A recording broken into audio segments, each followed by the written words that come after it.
সবাইকে অনেক অনেক প্রীতি এবং শুভেচ্ছা জানিয়ে আজকের ক্লাস শুরু করছি। আমাদের আজকের ক্লাসে আমরা একটা পদার্থ নিয়ে আলোচনা করব, যার নাম হচ্ছে মৃদু তড়িৎ বিশ্লেষ্য। আচ্ছা, আমাদের কাছে মনে করা যাক একটা মৃদু তড়িৎ বিশ্লেষ্য আছে। আমি এখানে একটা পাত্র নিলাম। এই পাত্রের মধ্যে আমি একটা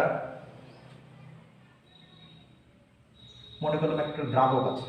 এই পাত্রের মধ্যে একটা কি আছে? দ্রাবক আছে।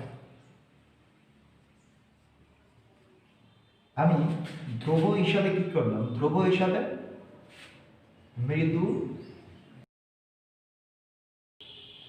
তড়িৎ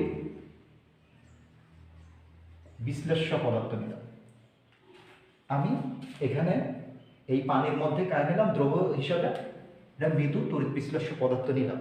এই মৃদু তড়িৎ বিশ্লেষ্য পদার্থটা এই দ্রাবকের মধ্যে মিশে যাওয়ার পর বা মেশানোর ফলে এই মৃদু তড়িৎ বিশ্লেষ্যটা কি হবে? বিয়োজিত হবে। আমরা জানি যে তড়িৎ বিশ্লেষ্য পদার্থ কি হয়? দ্রবণে বিয়োজিত হয়। তার মানে এটা বিয়োজিত হবে। আচ্ছা, আমি মনে করলাম যে এই মৃদু তড়িৎ বিশ্লেষ্য যেটা আমরা নেব সেটা মনে করলাম হচ্ছে এক্স ওয়াই একটা মৃদু তড়িৎ বিশ্লেষ্য, যেটা আমি এখানে নেব। আচ্ছা, যদি আমি এখানে নিই তাহলে এই মৃদু তড়িৎ বিশ্লেষ্য অ্যাকুয়াস, যেহেতু দ্রাবক হিসেবে পানি যদি আমরা নিই, সেখান থেকে এটা ভেঙে যেয়ে কি তৈরি করবে?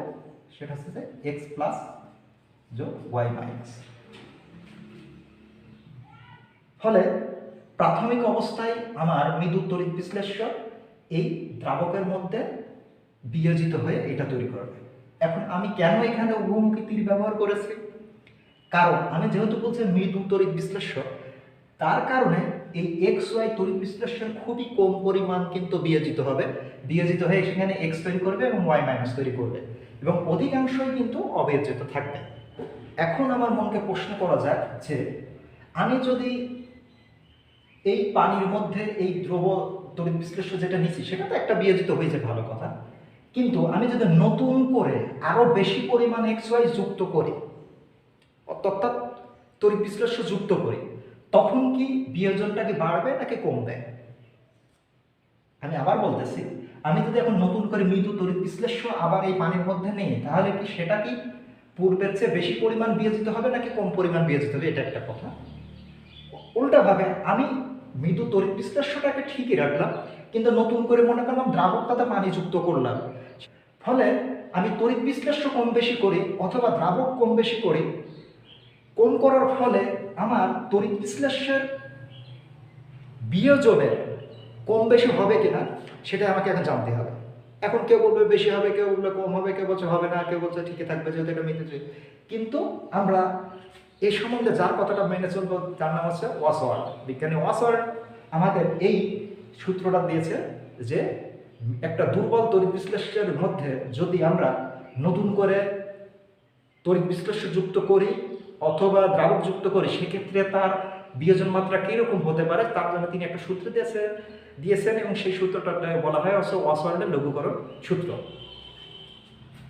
এখন আমি সেই সূত্রটা কি করতে চাচ্ছি? প্রতিপাদন করতে চাই। তাহলে আমাদের যে মৃদু তড়িৎ বিশ্লেষ্য এক্স ওয়াই জানা আছে, সেটা এক্স প্লাস যোগ ওয়াই মাইনাস, এটা ভাবে বিয়োজিত। এটা প্রাথমিক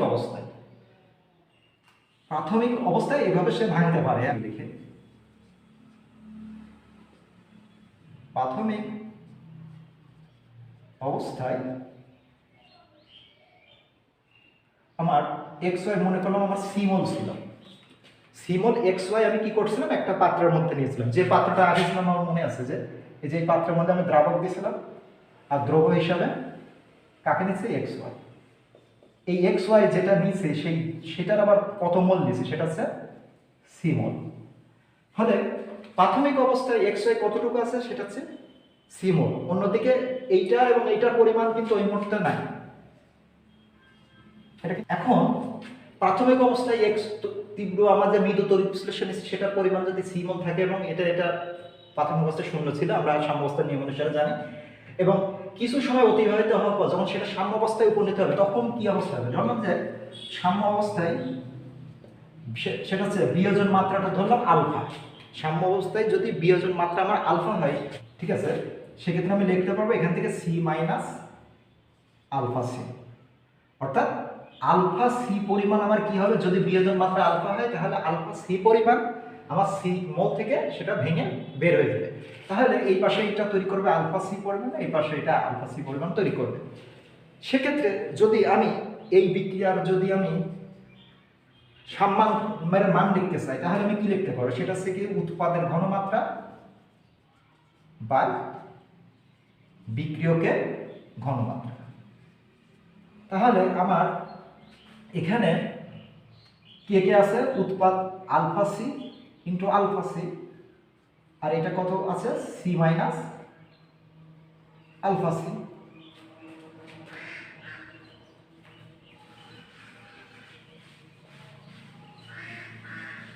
এখন আমি কি করতে পারি? এখানে এই কে এর জন্য আমি কত লিখতে পারি? উপরে লিখতে পারি আলফা স্কয়ার সি, আর নিচে এখানে সি কমন নিলে পারে কত থাকবে? 1 মাইনাস আলফা ইন্টু সি। অবশ্য উপরে একটা আলফা স্কয়ার সি স্কয়ার হবে, যেহেতু এখানে সি এখানে সি আছে। তাহলে বা কে সমান কত আসবে? সেটা হচ্ছে যে এই সি আর এই সি একটা কেটে যায়, তাহলে হচ্ছে আলফা স্কয়ার সি আর হচ্ছে 1 মাইনাস আলফা। এবার আমি কি বলতে পারি? সেটা হচ্ছে যে আমি যা স্বীকার করে নিয়েছিলাম যে এক্স ওয়াই একটা খুবই মৃদু তড়িৎ বিশ্লেষ্য, এবং মৃদু তড়িৎ বিশ্লেষ্য আমরা জানি যে বিয়োজন মাত্রা অত্যধিক কি হয়? কম হয়। ফলে এখানে 1 মাইনাস আলফা ইজ ইকুইভ্যালেন্ট আমি প্রায় 1 ধরতে পারব, বা এটার পরিমাণটা, এই আলফার পরিমাণটা দশমিকের পরে মোটামুটি একটা ক্ষুদ্র সংখ্যা হবে, বা 1 বা এরকম একটা কিছু সংখ্যা হবে। ফলে এটার থেকে এটা বাদ দিলে আমার মনে হবে যে সেটা প্রায় 1ই আছে। এই কারণে আমি কি বলতে পারি?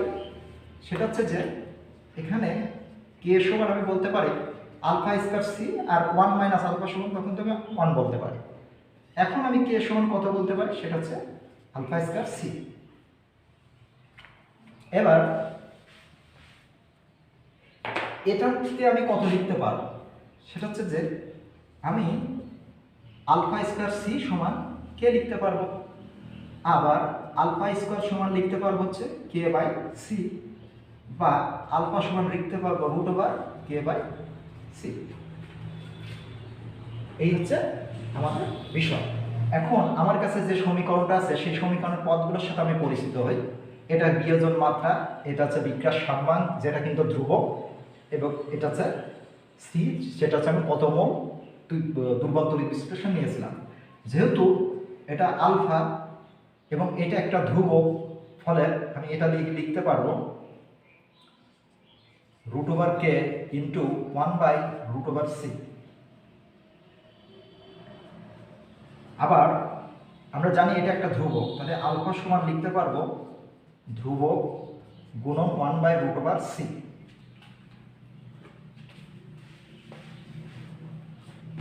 আমরা জানি যে ধ্রুবক তৈরি দিলে একটা ভেরিজিয়াস আসে যায়, সেটা হচ্ছে যে আলফা, তাহলে ভেরিজিয়াস 1 বাই রুট ওভার সি। এখন এইটার নাম কি? এটার নাম আছে বিয়োজন মাত্রা।